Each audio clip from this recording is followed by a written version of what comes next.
Hello, I'm Dr. Katz. Welcome to Sexually Speaking, a podcast about all things related to sexuality with zero sensationalism but lots of information.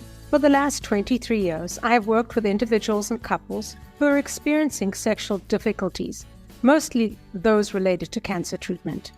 I've written a whole lot of articles and books on the topic and traveled all over the world, educating healthcare providers and people with cancer. It's been a great adventure on many levels. And now I've started a private practice for anyone experiencing sexual problems. You can learn more about me, my books, and other writing on my website, www.drannekatz.com.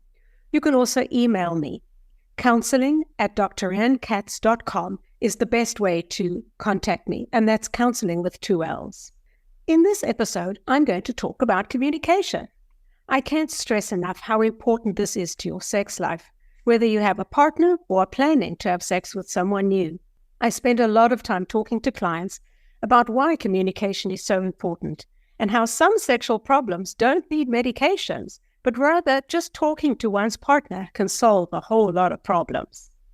So, how do you talk about it? Here are some important strategies to keep in mind. Firstly, find the right time to talk. Don't try to talk after something has gone wrong, or you've rejected your partner's invitation for sex, or they've rejected your invitation. Emotions are running high at such times, and you'll likely end up arguing or having hurt feelings. Secondly, find the right place to talk. This should not be the scene of the crime, such as the bedroom, if that is usually where you have sex. Turn off phones and other devices that'll derail or distract either or both of you from talking. Talk in a neutral place where you have privacy, of course. Going for a walk with your partner is a good idea. You don't have to make eye contact, and that can make talking easier. Use I statements rather than you statements. When you say, "You don't touch me the right way," or "You don't listen to me when I say I'm too tired for sex," the other person will naturally get defensive. This will then often lead to an argument and, once again, hurt feelings. Talk about what is positive and what you want, rather than what the other person is not doing or doing wrong.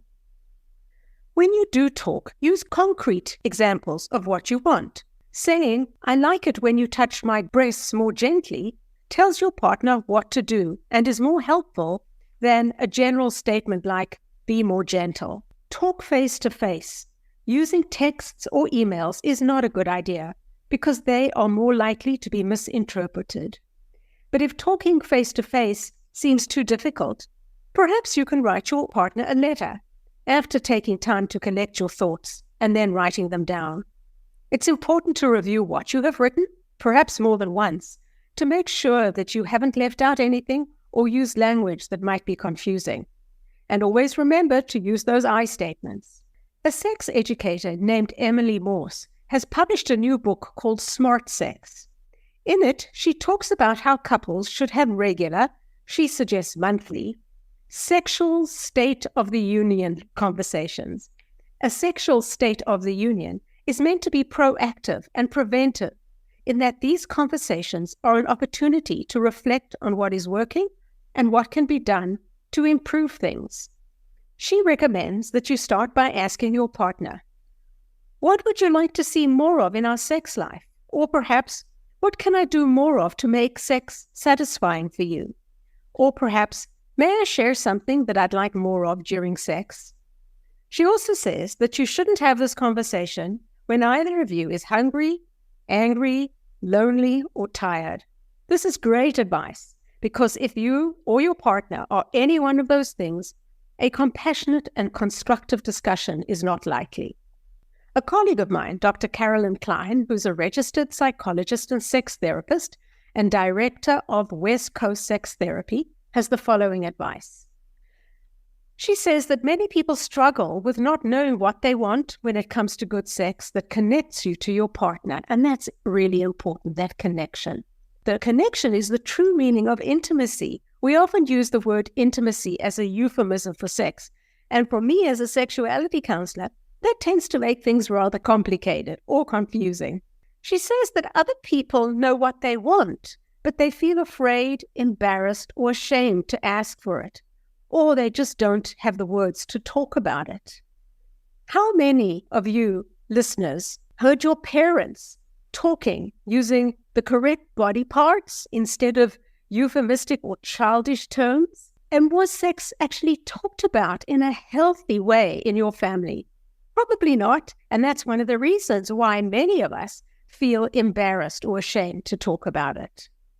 Now, sexuality counseling or sex therapy can be really helpful because with some help, you can learn to identify and define what connecting sexuality is for you and your partner. You can learn to build confidence and overcome barriers to voicing your sexual limits and desires. And therapy or counseling can help you gain skills to help you get out of your head and into your body.